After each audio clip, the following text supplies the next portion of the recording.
మీరు ఎందుకు వచ్చారు చెప్పండి. మా హిందువుల పూజల కాడ మీరు వస్తారు, మీరు పోయి క్రిస్టియన్ల పూజల కాడ చెప్పుకోండి. అని ధర్మ పోరాటాన్ని వెనకడిగే మనం వెనకడిగేస్తే మన అయ్యప్ప క్షమించాడు. మీరు రావద్దు. మీరు ఎందుకు వచ్చారు స్వామికి, మీరు ఎందుకు వచ్చారు చెప్పండి. మా హిందువుల పూజల కాడ మీరు వస్తారు, మీరు పోయి క్రిస్టియన్ల పూజల కాడ చెప్పుకోండి. మీరు మా దగ్గర రావద్దు. మీరు హిందువే ఉండొచ్చు కాదు, మీరు రావద్దు.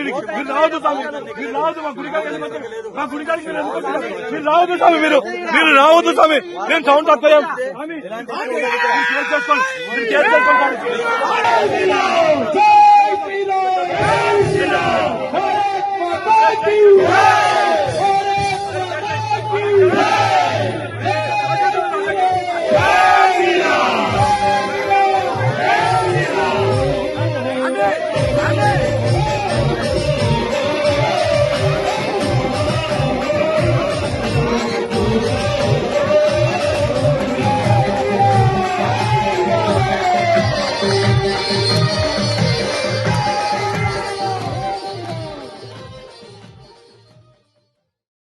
క్రిస్మస్ రోజు హిందువులు అయ్యప్ప స్వామి పూజ చేయకూడదని చెప్పి కండ్లకోయ గ్రామ దేవాలయంలో జరుగుతున్న పూజను మేడ్చల్ పోలీస్ అడ్డుకోవడానికి ప్రయత్నించారు.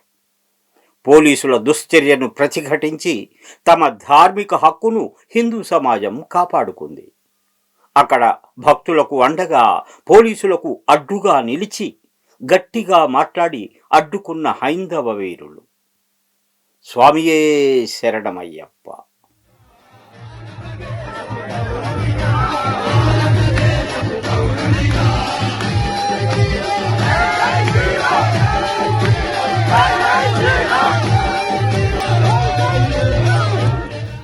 ఇదిలా ఉండగా అడ్డుకున్న స్వాములపై ఎఫ్ఐఆర్ బుక్ చేశారని తెలుసుకున్న విహెచ్పి ధర్నాకు దిగింది. మేడ్చల్ ఏసీపీ కార్యాలయం భాగ్యనగర్ ఎదుట విహెచ్పి ధర్నా చేసింది. అయ్యప్ప స్వామి పూజను అడ్డుకున్న సబ్ ఇన్స్పెక్టర్ను వెంటనే సస్పెండ్ చేసి క్రిమినల్ కేసు నమోదు చేయాలి.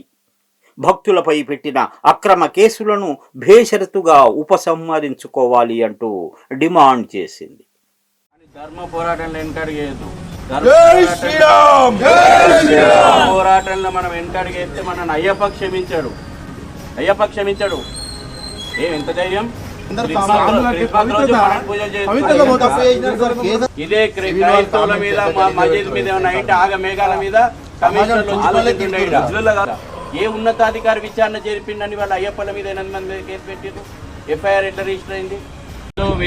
హిందూ వ్యతిరేక ఎజెండా తోటి క్రిస్మస్ రోజున హిందువుల మీద పండుగలు చేద్దని ఆంక్షలు పెట్టేటట్టు స్వాముల మీద అసభ్యకరమైనటువంటి పదాలు వాడుతూ ఏదైతే మన పవిత్రమైనటువంటి అక్కడ పూజా స్థలాన్ని అపవిత్రం చేసి ఆయన మన మీద మన హక్కులను కాలరాసిండు.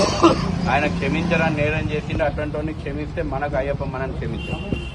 ఓపెన్ చెప్తున్నా నేను. మనకి ఇవాళ ఏసీపీ గారికి కంప్లైంట్ ఇచ్చిపోతున్నాం. కేసు రిజిస్టర్ కావాలి, క్రిమినల్ కేసు రిజిస్టర్ కావాలి. నెంబర్ 1. నెంబర్ 2 డిపార్ట్మెంట్ యాక్షన్ తీసుకోవాలి. తర్వాత మన మీద కేసు అయింది. దొబ్బేసిర్రు, బరాబర్ దొబ్బేసిర్రు. ఏం మోమాటం లేదు. మీరు అదే కేసు కొట్లాడమంటే మేము న్యాయస్థానాలలో కొట్లాడతాం, మాకేం ఇబ్బంది లేదు. చెప్పులు వేసుకొని వచ్చి పవిత్రమైనటువంటి దేవాలయంలో పూజ దగ్గరకు వచ్చి కోటాను కోట్ల హిందువుల యొక్క మనోభావాలు గాయపరిస్తే బరాబర్ దొబ్బేసినాం. నేను ఇక్కడ నుంచి కూడా ఇదే పోలీస్ స్టేషన్ దగ్గర నుంచి కూడా రేపు ఇంకెక్కడన్నా ఇటువంటి సంఘటన జరిగినా మీరు చట్టాన్ని మేము గౌరవిస్తాం, కానీ మా ధర్మం మీద దాడి జరిగితే, మా ధర్మాన్ని అవమానం చేస్తే దొబ్బేస్తాం, బరాబర్ దొబ్బేస్తాం. అందులో మాకు ఏమి మా ధర్మం అండి. మా పవిత్రమైన దేవాలయంలో మీరు దేవాలయానికి చెప్పులు వేసుకుని వచ్చి మా అయ్యప్ప స్వామి దగ్గరికి చెప్పులు వేసుకుని వచ్చి నువ్వు అపవిత్రం చేస్తా అంటే మేము చూసుకుంటూ ఊరుకోవాలన్నా?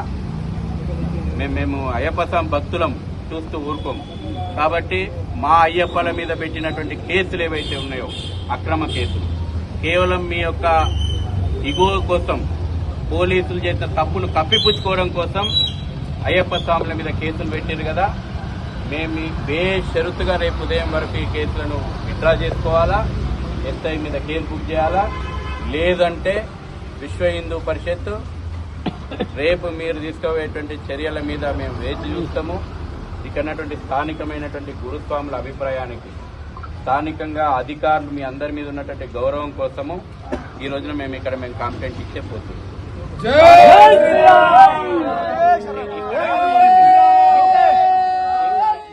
ఇదిలా ఉండగా మదనపల్లిలో అయ్యప్ప మాల వేసిన వ్యక్తి మెడలో ఉన్న మాలను ఒక ముస్లిం తెంపడాన్ని వ్యతిరేకిస్తూ హిందువులు చేసిన ఆందోళనకు పోలీసులు స్పందించి ఆ ముస్లిం వ్యక్తిని తీసుకొని వచ్చి బాధిత అయ్యప్ప కాళ్ళు పట్టించారు.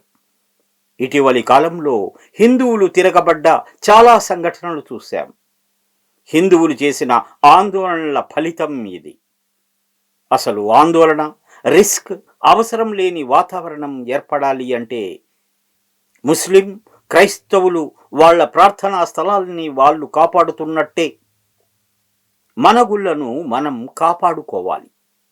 ఈ దేశాన్ని హిందూ దేశంగా మార్చాలి.